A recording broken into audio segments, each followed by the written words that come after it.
를 좋아하시는 분이 들어 있을 텐데요. 예전에는 없던 그런 법이 생겼어요.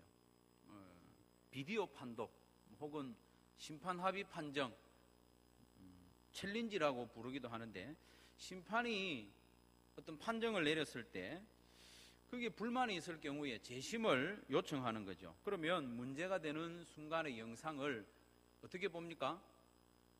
느린 그림으로 봅니다. 반복해서 이쪽 각도에서도 보고 저쪽 각도에서도 보고 아주 느린 그림으로 쫙 보면, 이게 잘못된 판정이구나, 아니면 잘된 판정이구나, 정확하게 알 수 있는 것이죠.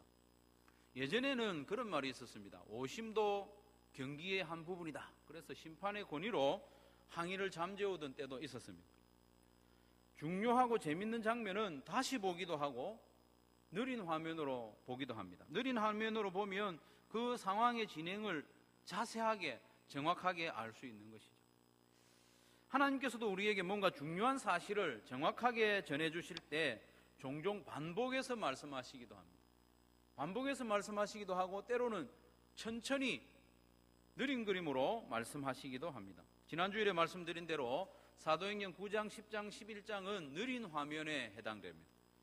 복음이 이방인들에게도 본격적으로 전파될 수 있도록 일하시는 하나님, 그 역사를 느린 그림으로 우리에게 보여주셨죠. 9장에서는 이방인의 사도 사울이 부름받는, 회심하는 과정을 자세하게 설명하고 있고, 10장에서는 이방인 고넬료와 그 가정에도 복음이 전파되고 성령이 내리시는 과정을 자세하게, 어떤 과정을 통해서 그런 일이 있었는지 설명하고 있고요.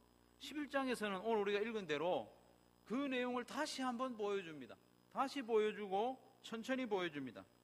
그렇게 함으로 이방인에게도 생명 얻는 회개, 그리고 성령을 선물로 주셨다는 것을 예루살렘 교회가 공식적으로 인정을 합니다. 그래서 이제 본격적으로 온 세계에 복음이 전파되도록 일을 준비하신 것이죠. 이렇게 느린 그림으로 보여주시는 이유는 이방인에게 복음을 전파하는 일이 중요하기도 하고, 그것도 중요하고, 두 번째로 또 중요한 게 뭐냐면, 하나님께서는 이방인에게 복음을 전하는 그 교회가 하나됨을 잃지 않기를 원하시는 거죠. 하나됨을 지키는 가운데 복음을 전파하라, 그것을 가르쳐 주기 위해서 오늘 본문 11장에서 다시 한번 이야기합니다. 10장에서 이미 이야기한 것을 한 장만 지나왔을 뿐인데 그 내용을 거의 그대로 다시 한번 말씀해 주고 있는 것이죠. 그래서 오늘 본문에서는 베드로가 고넬료의 집에 가서 복음을 전하게 된 과정과 복음을 전하는 중에 성령이 내려오신 그 일을 다시 자세하게 설명을 하고 있습니다. 베드로가 예루살렘 교회 앞에서 이 모든 과정을 차례로 설명하게 된 이유가 있습니다. 그 이유는 할례자들의 비난 때문입니다. 할례자들이 비난을 했습니다. 1절에서 3절까지 말씀을 다시 한번 잘 보십시오. 1절에서 3절 말씀. 유대에 있는 사도들과 형제들이 이방인들도 하나님의 말씀을 받았다 함을 들었더니 베드로가 예루살렘에 올라갔을 때에 할례자들이 비난하여 이르되 네가 무할례자의 집에 들어가 함께 먹었다, 이렇게 하면서 막 비난을 퍼붓는 겁니다. 여기서 할례자들이라 하는 것은 물론 할례를 받은 사람이죠. 할례를 받은 모든 사람들을 뜻하는 건 아닙니다. 왜냐하면 예루살렘 교회 안에 있는 남자 성도들은 모두 할례를 받았기 때문에 모든 사람이 이렇게 비난한 건 아닙니다.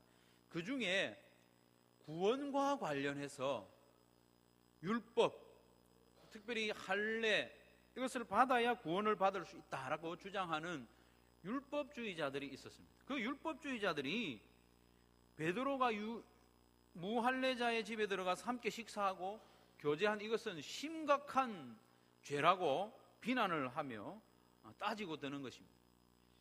용납할 수 없는 일이라는 것이죠. 그래서 예루살렘 교회의 대표적인 지도자 베드로를 비난까지 하게 된 것입니다. 여기에 사용된 비난하다라는 말의 본래 뜻이 대단히 중요합니다. 비난하다라는 이 단어의 헬라어는요, 디아크리노라는 말입니다. 크리노, 이런 말은 심판한다는 뜻이거든요. 그래서 디아크리노라는 이 비난하다는 말의 본래의 뜻이 뭐냐 하면 철저하게 분리한다는 말이에요. 잘라낸다는 말입니다. 잘라낸다는 말. 로마서 8장 1절 말씀에 보면 너희가 결코 정죄함을 받지 않을 것이다. 성도들은 결코 정죄함을 받지 않는다. 이 말을 표현을 하는데 거기에 나오는 정죄함과 같은 어원을 가진 단어입니다.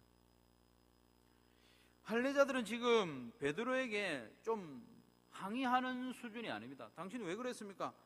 이 정도가 아니고 분리해 내려는 그런 강력한 비난입니다. 이방인들과 같이 취급하려고 하는 그런 마음으로 비난을 퍼붓고 있는 거예요. 물론 그렇게 한다고 해서 베드로가 이방인이 되는 건 아닙니다만은 이 할례자들이 베드로에게 대해서 그렇게 강력하게 비난을 하고 있다는 거죠. 마치 잘라내려고 하는 것처럼. 할례자들의 이런 비난은 예사로운 일이 아닙니다. 그래서 베드로는 오늘 본문에서처럼 차례로 설명을 쭉 하기에 이런 것입니다. 사도행전 28장까지 밖에 안 되는데 이 같은 내용을 두 장에 걸쳐서 이렇게 반복할 이유가 어디에 있겠습니까? 이유가 있다는 것이죠. 저는 오늘의 본문을 여러 번 읽으면서 4절 말씀에서 큰 도전과 은혜를 받았습니다. 4절 말씀에 보면 베드로가 그들에게 이 일을 차례로 설명했다. 베드로가 이 일을 차례로 설명했다. 이 번역을 공동 번역에서는 이렇게 번역합니다. 베드로는 그동안에 일어났던 일들을 처음부터 차근차근 설명해 주었다. 베드로는 그동안에 일어났던 일들을 차근차근 처음부터 설명해 주었다는 것이죠. 자기를 향해서 거칠게 항의하고 비난하는 사람들을 향해서 같이 화를 내고 흥분한 것이 아니라 처음부터 차근차근 그동안에 일어났던 일들에 대해서 설명을 해주는 베드로의 모습 여러분 한번 상상해 보십시오. 베드로의 이 온유한 모습을 상상해 보니까 여간 은혜가 되는 게 아니에요. 여러분 설명 잘 하십니까? 어떤 일이 있을 때, 의견이 다를 때, 나를 향해서 비난할 때, 항의할 때 버럭 같이 화를 내지 않고 설명을 잘 하느냐 이 말이죠. 베드로는 본래 이런 사람이 아니었어요. 차근차근 설명하는 그런 스타일의 사람이 아니었습니다. 베드로는 성격이 대단히 급하고 억센 인물입니다. 동서고금을 막론하고 거친 바다에서 일하는, 그리고 거친 바다에서 물고기를 잡는 어부들은 대체로 바다처럼 거칩니다. 물론 그 마음은 말할 수 없이 순박하죠. 어떤 악한 마음, 그런 마음이 없이 순박하지만 조금이라도 속이 상하거나 자기를 이렇게 해코지하려고 하면 불같이 반응하는 것이 일반적입니다. 왜냐하면 거친 바다에서 살아남으려면 고분고분해서는 안 되거든요. 어떤 큰 파도가 오면 빨리 판단을 하고 행동을 해야 살아남을 수 있기 때문에 그렇습니다. 그래서 겟세마네 동산에서 기도하시던 예수님이 붙잡혀 가려고 하는 위기가 되었을 때 베드로가 어떻게 합니까? 칼을 빼가지고 예수님을 붙잡으려고 하는 그 대제사장의 종 말고의 귀를 잘라버리지 않습니다. 귀를 요렇게 잘랐다고 저는 생각하지 않습니다. 귀를 때리려고 한 건 아니겠죠. 사람을 공격을 했는데 이 사람이 피하다가 귀만 그렇게 다쳤어요. 이만큼 성질이 급하고 격한 사람이 바로 베드로입니다. 부활하신 예수님께서 갈릴리 바닷가에 나타나셨을 때 이 성격이 급한 베드로는 거의 한 90m나 떨어져 있는데 무트로부터 예수님이다 하는 소리를 들으니까 어떻게 합니까? 벌떡 바다로 뛰어내려가지고 헤엄쳐서 가는 거예요. 물고기를 걷어 올리고 배로 예수님께 가는 그 시간을 기다리지 못하고 그냥 물로 뛰어들 만큼 성격이 급한 사람이 베드로였습니다. 특히 베드로는 억울한 일은 참지 못하는 성격의 사람입니다. 내 마음이 그렇지 않은데 그렇다 이렇게 하면 참지 못하는 사람이에요. 예수님께서 잡히시던 밤에 제자들에게 말씀하셨습니다. 오늘 밤에 너희들이 다 나를 버리리라 이렇게 말씀하셨을 때 베드로는 펄쩍 뛰면서 항의했습니다. 예수님, 다른 사람은 다 주님을 버릴지라도 나는 결코 버리지 않겠습니다. 내가 예수님과 죽을지언정 예수님을 부인하지 않겠습니다. 그렇게 큰 소리치고 흥분했던 사람이 바로 베드로였습니다. 그런 베드로가 할례자들이 자기를 억울하게 비난하는 이 상황에서 펄쩍 뛰지 않고 흥분하지 않고 온유한 마음으로 차근차근 설명을 하고 있는 것이 얼마나 은혜가 됩니까, 여러분? 이럴 때 여러분 아멘 하셔야 됩니다. 아멘. 감동적이고 은혜가 넘칩니다. 성질 급한 베드로, 과격한 베드로, 참을성이 부족한 베드로가 어느새 성령의 감동으로 성령의 열매를 점점 맺고 있는 것이죠. 성도가 맺어야 할 성령의 열매는 사랑과 희락과 화평과 오래 참음과 자비와 양성과 충성과 온유와 절제라고 갈라디아서 5장 말씀에 기록하고 있습니다. 베드로에게 어느새부터 그런 열매들이 실제로 맺히고 있는 거죠. 그래서 자기를 향하여 비난하는 사람들에게도 같이 대꾸하지 않고 항의하지 않고 화를 내지 않고 처음부터 차근차근 설명하는 베드로의 이 모습을 우리가 보게 되는 것입니다. 성도 여러분, 교회의 하나됨을 지키기 위해서는 쏟아지는 비난 가운데 흥분하지 않고 온유하게 차근차근 설명할 수 있는 그런 우리의 모습이 있어야 합니다. 베드로가 그랬던 것처럼 우리가 그 베드로의 모습을 우리의 마음에 딱 담아두어야 됩니다. 그 모습을 마음에 담아두었다가 가끔 주의 일을 하다 보면 또 교회의 일을 하다 보면 억울한 말을 들을 때가 있습니다. 그럴 때 이 베드로의 모습을 딱 끄집어내가지고 따라하는 거죠. 같이 맞대응하지 아니하고 억울한 말을 들을 때도 차근차근 처음부터 설명할 수 있는 그런 영적인 내공을 우리가 갖추어 가야 하는 것이죠. 온유한 그 모습 우리가 점점 닮아가야 하는 것이죠. 그리고 베드로의 모습에서 정말 겸손한 모습을 발견하게 됩니다. 베드로는 예수님의 제자였습니다. 자타공인하는 1번 제자였습니다. 지금은 사도로서 예루살렘 교회의 최고의 지도자입니다. 그러니 이런 항의와 비난에 대해서 얼마든지 사도의 권위로 꼭 눌러버리고 싶지 않았겠습니까? 무슨 그런 소리 하냐고. 지금 내가 누군데? 예수님의 사도인데 예수님이 우리를 향해서 일을 하라고 맡겨주셨는데 무슨 엉뚱한 소리를 하냐, 그런 소리 하지 마라, 이렇게 권위로 찍어 누를 만한데 베드로는 그렇게 하지 않고 처음부터 그동안에 있었던 일을 차근차근 설명한 것입니다. 베드로의 이 겸손한 모습 우리에게도 점점 배워가기를 원합니다. 베드로의 이 설명은 사실 자기를 위한 변명이 아닙니다. 자기가 살아남으려고 변명하는 게 아닙니다. 자기가 예루살렘 교회로부터 분리되고 떨어질까 싶어서 변명한 게 아닙니다. 오히려 자기를 비난하고 있는 할례자들을 위한 설명입니다. 그렇게 설명하지 않으면 자기를 비난하고 있는 이 할례자들의 마음의 문을 딱 닫고 실족할 수도 있고 예루살렘 교회와 베드로로부터 단절될까 싶어서 그들을 위해서 지금 차례로 설명하고 있는 것입니다.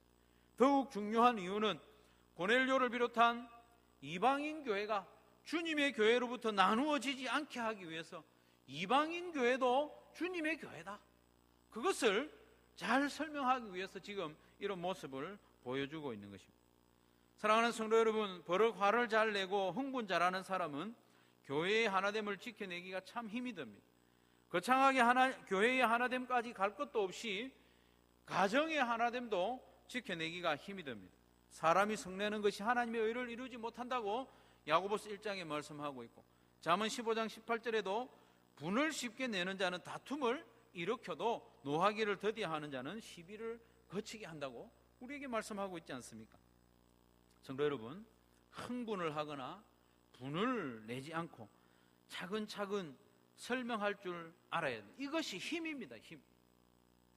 그렇다고 해서 이 힘이 단순한 설명의 기술은 아닙니다. 저 사람 말하니까 잘 알아들을 수 있겠다, 설명의 기술이 아닙니다. 설득을 말하는 것이 아닙니다. 이것은 온유와 겸손과 사랑을 말합니다. 그 사람을 사랑해서, 나를 대적하는 그 사람까지도 사랑해서 그를 위하여 온유함과 겸손함으로 말하는 겁니다. 그렇게 말할 때 말하는 기술이 좀 떨어질지라도 그 마음이 전달되고 하나됨을 지켜낼 수가 있는 것입니다. 성도 여러분, 우리도 온유와 겸손으로 교회를 더 따뜻하게 세워가야 하겠습니다. 교회를 더 따뜻하게 하고 하나됨을 굳게 지키는 저와 여러분 꼭 되시기를 바랍니다. 두 번째로 보면 베드로가 차근차근 설명함으로 교회의 하나됨을 지켰다고 했는데, 단순히 이 베드로의 변화된 성품으로만 한 건 아닙니다. 좋은 게 좋은 것이라는 식으로는 교회 하나됨을 지키는데 한계가 있습니다. 그래 막 좋은 게 좋다, 이런 것으로는 한계가 있습니다. 하나님의 역사와 하나님의 뜻과 하나님의 말씀 아래 복종함으로 우리는 교회의 하나됨을 지킬 수 있습니다. 이것이 진정한 교회의 하나됨입니다. 오늘 우리가 중요하게 살펴보고자 하는 것은 베드로가 차근차근 설명한 이 내용은 처음부터 끝까지 하나님께서 행하신 구원의 역사입니다. 하나님의 뜻이 어디에 있는가를 할례자들에게 설명하고 있는 것이죠. 5절부터 10절까지 말씀해 보면 하나님께서 보여주신 환상에 대해서 자세하게 설명합니다. 하늘에서 그릇이 내려왔는데 그 안에는 부정한 짐승들이 가득 담겨 있습니다. 근데 음성이 나서 나보고 잡아먹으라 하지 않냐? 나는 너희들이 지금까지 그래 해오는 것처럼 율법을 지키기 위해서 나는 지금까지 이것들을 먹지 않았기 때문에 지금도 먹을 수 없습니다. 그렇게 대답을 했는데 하나님이 깨끗하게 하신 것을 네가 부정하다 하지 마라, 이렇게 말씀하시더라. 그게 한 번만이 아니고 3번이나 반복해서 나에게 그런 환상이 있었다 설명을 합니다. 11절부터 12절 말씀에서는 고넬료가 보낸 사람들이 집 앞에 이르렀을 때에 성령께서 마침 그때 말씀하시기를 아무 의심하지 말고 이 사람들하고 함께 가거라, 이 사람 내가 보냈다 말씀해 주셨다고 설명을 합니다. 13절과 14절에 보면 하나님께서 보내신 천사가 고넬료에게 이런 말씀을 전해 들었는데 그것 또 소개합니다. 사람을 요빠에 보내어 베드로라 하는 시몬을 청하라. 그가 너와 네 온 집이 구원받을 말씀을 내게 이르리라. 이 일은 하나님이 시작하신 일이다.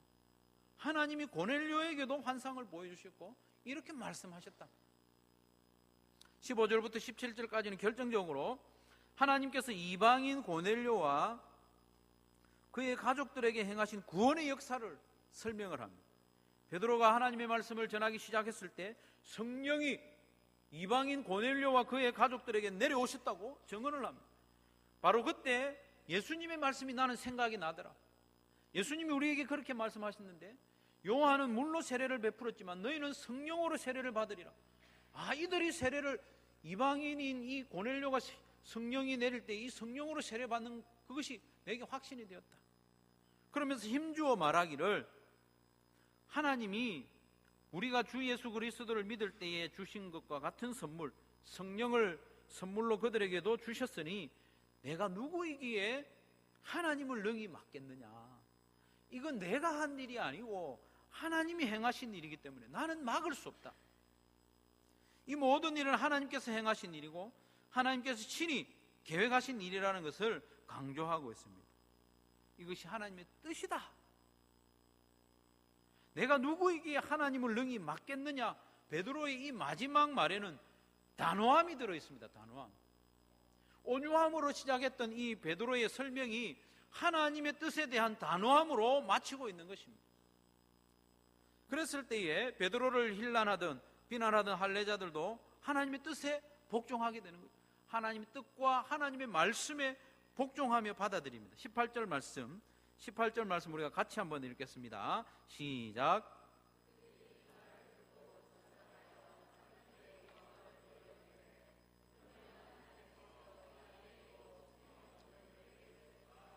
아멘. 이렇게 해서 베드로와 할례자의 하나됨이 지켜졌습니다. 예루살렘 교회의 하나됨이 지켜졌습니다. 뿐만 아니라 이제 곧 탄생할 이방 교회와 예루살렘 교회의 하나됨이 선포되고 있는 것입니다. 다 하나님의 교회다. 여기서 우리가 분명히 해야 할 것이 있습니다. 교회의 하나됨은 온유함과 겸손함으로 지켜내야 하지만 그것만으로는 한계가 있습니다. 좋은 게 좋다는 식으로는 안 됩니다. 하나님의 행하심, 하나님의 뜻, 하나님의 말씀 아래에서만 진정한 교회의 하나됨을 지킬 수 있음을 여러분 믿으시기를 바랍니다. 교회는 사랑으로 하나 되어야 할 뿐만 아니라 진리인 하나님의 말씀으로 하나 되어야 함을 우리가 마음에 새겨야 됩니다. 우리가 하나 되려면 말씀 아래 모여야 됩니다. 우리가 하나 되려면 다 같이 우리가 말씀 아래에서 아멘하고 복종할 수 있어야 됩니다. 교회인 우리가 하나됨을 잃지 않으려면 철저히 진리의 말씀 아래 머물러 있어야 됩니다. 여러분, 나의 신념도 하나님의 말씀 아래에 복종시킬 수 있어야 됩니다. 나의 감정조차도 하나님의 말씀 아래 복종시킬 때에 교회는 하나됨을 지킬 수 있습니다. 전통, 세상의 풍조, 사회적인 가치나 모든 윤리적인 판단, 그 모든 것들이 하나님의 말씀 아래에 복종할 때에 교회의 하나됨은 지켜질 수 있습니다. 윤리적인 판단이나 사회적인 가치가 하나님의 말씀 아래에 복종하지 않을 때 교회는 결코 하나 될 수가 없는 것입니다. 하나님의 말씀은 정황무오하며 생명을 주시는 하나님의 말씀이라는 것을 우리가 기본적으로 인정하고 굳게 받아들일 때 하나됨의 기초가 생기는 것입니다. 그러니 우리는 말씀을 통하여 하나님의 뜻을 더 잘 알려고 애를 써야 합니다. 말씀을 가까이 하지 않고 하나님의 뜻을 알 수가 없습니다. 자기의 짐작대로 하는 것이죠. 다른 데서 배운 대로 하는 것입니다. 하나님의 말씀을 가까이 해야 됩니다. 하나님의 말씀을 가까이 할 때 옳고 그름을 분별할 수 있는 기준이 생기는 것입니다. 그래서 하나님의 말씀을 가까이 하고 하나님의 뜻을 분명히 깨닫고 거기에 순종하는 연습을 우리가 부지런히 해야 됩니다. 연습해야 됩니다. 한번 따라하겠습니다. 연습합시다. 중요한 것은, 신앙생활에서 가치 있는 것은 연습으로 우리에게 주어집니다. 구원의 은혜 말고, 구원의 은혜는 선물로 공짜로 주어지지만 신앙의 연단, 이것은 연습입니다. 매일 하나님의 말씀을 펴서 읽고 묵상하고 그 말씀대로 내가 한번 살아보려고 몸부림칠 때에 우리는 하나됨을 지켜나갈 수가 있는 것입니다. 경건의 훈련을 통해서 나의 신념과 나의 감정과 윤리적인 판단과 가치관까지 하나님의 말씀 아래 복종시킬 수 있습니다. 영원한 진리의 말씀 아래 복종하고 순종함으로 우리가 하나 되고 교회의 하나됨을 온전히 지켜나가는 저와 여러분 꼭 되시기를 간절히 바랍니다. 그러면 우리가 그렇게 힘써 교회의 하나됨을 지켜야 되는 이유가 뭡니까? 교회의 하나됨이 왜 그렇게 중요합니까? 교회의 하나됨은 예수님이 십자가에 달려 돌아가신 목적이기 때문입니다. 이보다 더 큰 이유가 있겠습니까? 예수님께서 십자가에 달려 돌아가신 것은 저와 여러분 한 사람 한 사람을 죄에서 구원하고 하나님의 자녀로 삼으시는 그 구원의 은혜를 주시기 위함일 뿐만 아니라 우리를 교회로 부르시고 하나 되게 하기 위해서 그렇게 하신 것입니다. 에베소서 2장 14절 말씀에 그는 우리의 화평이시니라 둘로 하나를 만드사 원수된 것 곧 중간에 막힌 담을 자기 육체로 허셨다고 했습니다. 예수님은 십자가에 달리셔서 예수님의 육체를 찢었습니다. 예수님의 몸을 찢으심으로 교회의 하나됨을 이루기를 원하십니다. 우리를 하나로 부르신 것이죠.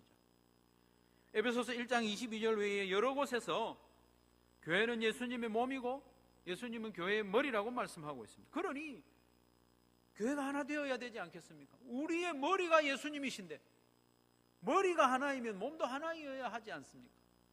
그것이 당연합니다. 사랑하는 성도 여러분, 교회를 사랑하시고 존귀히 여기시기를 바랍니다. 교회에 대해서 함부로 말하지 마시기 바랍니다. 교회는 주님의 몸이고 여러분 각자가 교회의 지체이기 때문입니다. 나는 깨끗한데 교회가 문제라는 말은 성립이 안 됩니다. 왜냐하면 내가 교회의 한 부분이기 때문입니다. 교회의 허물은 바로 나의 허물로 받아들이고 내가 함께 아파해야 합니다. 느헤미야의 고백처럼 이스라엘 백성들의 죄가 바로 나의 죄입니다.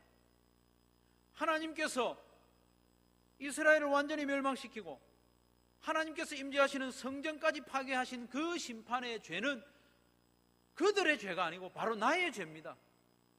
자기의 죄로 받아들이고 땅바닥에 앉아 수일 동안 울고 금식하며 기도한 그 모습이 바로 저와 여러분의 모습이 되어야 합니다. 교회는 이래서는 안 돼. 교회가 뭐 그래? 이런 말은 성도의 입에서 나올 수 없습니다. 그 아픔은 고스란히 우리가 함께 지고 가야 하는 것입니다. 그렇다고 해서 교회의 잘못된 것을 방치하자는 말이 아닙니다. 함께 아파하는 가운데 기도하며 회복해 가야 하는 것이죠. 교회가 완벽하기 때문에 하나됨을 지켜야 하는 것은 아닙니다. 구성원들이 모두가 하나 되기 딱 좋은 성품을 가지고 딱 좋은 성향을 가지고 비슷한 수준을 갖추었기 때문에 하나됨을 지켜야 하는 것이 아닙니다. 교회는 주님의 몸이기 때문에 주님의 몸을 나누어서 되겠습니까?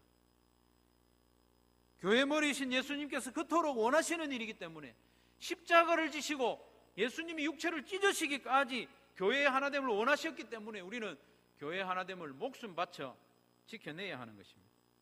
그래서 어떤 목사님은 말하기를 교회의 하나됨을 지키는 것이 교회가 해야 할 가장 큰 그리고 가장 중요한 일이다. 맞는 말입니다. 교회의 하나됨을 훼손하면서까지 해야 할 일은 없습니다. 조덕삼과 이자익 이야기를 잘 아실 것입니다. 금산교회 초기에 있었던 일인데 조덕삼은 이 이야기는 1905년 어간에 있었던 일, 아주 100년 이상 지난 일인데 그때는 머슴이 있었어요. 조덕삼은 전북 김제의 대지주였습니다. 엄청난 부자였습니다. 그리고 이자익이라는 사람은 그 집의 머슴이었습니다. 머슴이고 또 마부였습니다. 아마 조덕삼이가 말을 타고 다녔는지 그 말을 이끄는 마부 역할을 했던 사람입니다. 이 두 사람이 테이트라는 선교사님의 복음 전파를 통해서 예수님을 믿었어요. 같은 날 세례를 받았습니다. 그리고 같은 날 성찬에 참여했습니다. 그리고 이 두 사람이 창립자가 되어서 교회를 시작하게 되었습니다. 그리고 이 두 사람은 교회의 영수로, 김영수 장로님 이름 아니고 영수, 집사님 비슷한 것인데 교회의 지도자입니다.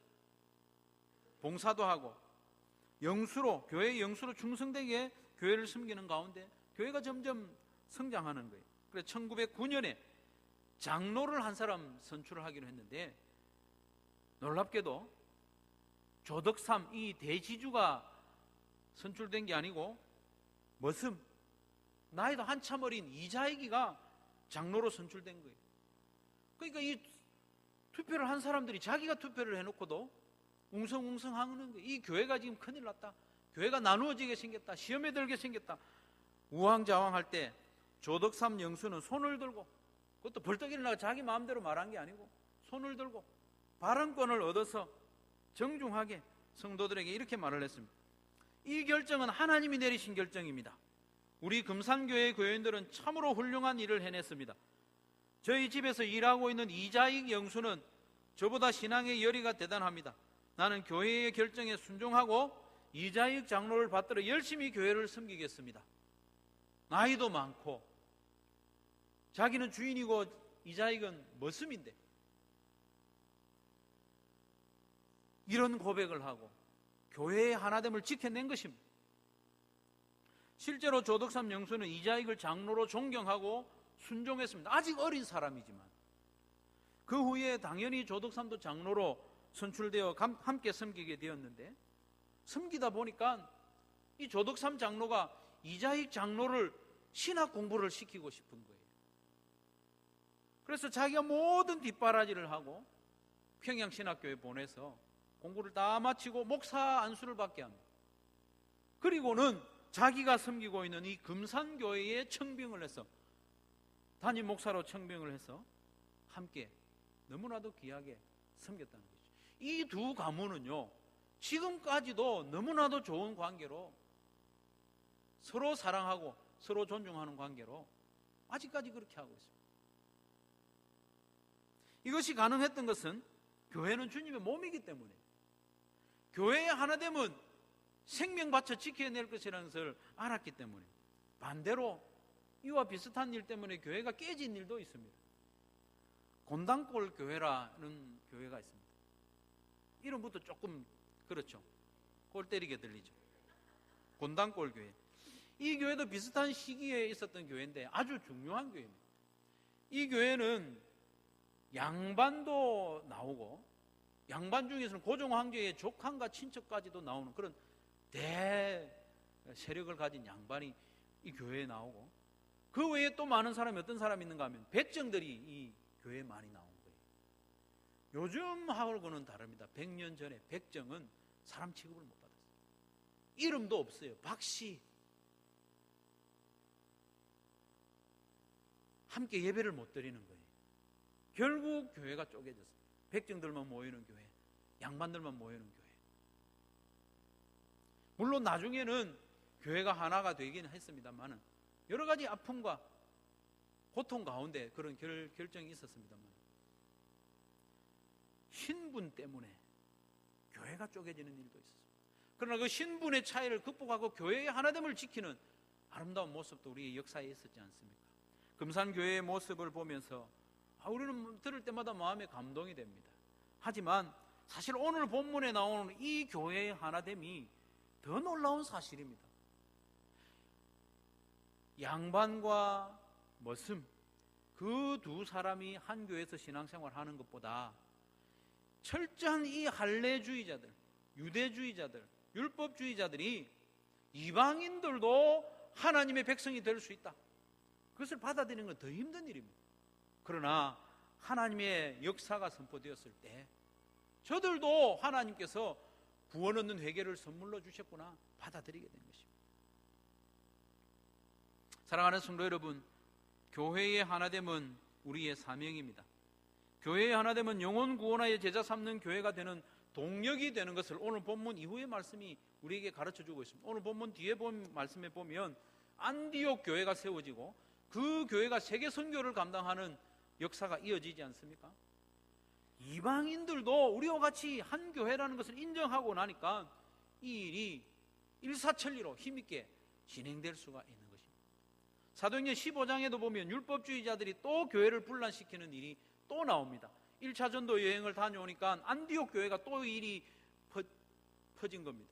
그래서 교회가 나누어질 형편이 되었는데 이 일을 잘 정리하고 교회의 하나됨을 지켜냈을 때 사도행전 15장 36절 이하에 보면 다시 세계 선교의 발걸음이 이어지고 있는 것을 보게 됩니다. 교회의 하나됨은 복음 전파의 근원적인 힘이 됩니다. 사랑하는 성도 여러분, 교회를 더 사랑하시고 교회의 하나됨을 지키기 위해 더욱 힘쓰시기를 바랍니다. 혹시 우리에게 교회의 하나됨을 지키는데 걸림돌이 되는 성품이나 모습은 없는지 돌아보시기를 바랍니다. 화를 잘 낸다든지 조소적인 이야기를 한다든지 냉소적으로 발언을 한다든지 그런 모습은 우리가 변화되어야 할 부분입니다. 성령의 인도하심을 따라 우리의 성품이 바뀌고 우리가 점점 온유하게 되고 겸손하게 될 때에 교회의 하나됨을 지켜낼 수가 있습니다. 베드로가 보여준 온유와 겸손의 성품을 갖추기 위해서 경건의 연습을 부지런히 하시길 바랍니다. 그 경건의 연습을 부지런히 하다 보면 점차 우리는 하나님의 말씀 아래에 순종하는 연습까지 할 수 있게 됩니다. 우리는 하나님의 말씀 아래에 우리의 신념이나 우리의 감정이나 사회적인 가치나 또 윤리적인 판단, 이 모든 것들을 하나님의 말씀 아래로 가져와야 하고 순종해야 됩니다. 그럴 때에 우리는 하나님의 말씀 아래에서 든든하게 교회의 하나됨을 지켜낼 수가 있는 것입니다. 성도 여러분, 예수님을 닮은 성품, 온유함과 겸손함을 연습하시기 바랍니다. 그래야 교회가 하나 될 수 있고 가정이 하나 될 수 있습니다. 뿐만 아니라 하나님의 말씀 아래에 순종하는 연습을 부지런히 함으로 우리 한소망 교회가 주님 다시 오시는 그날까지 든든하게 하나로 세워지고 그로 말미암아 복음 전파하여 영혼 구원하는 사명을 더 잘 감당하는 우리 한소망 교회가 되기를 주님의 이름으로 축원합니다.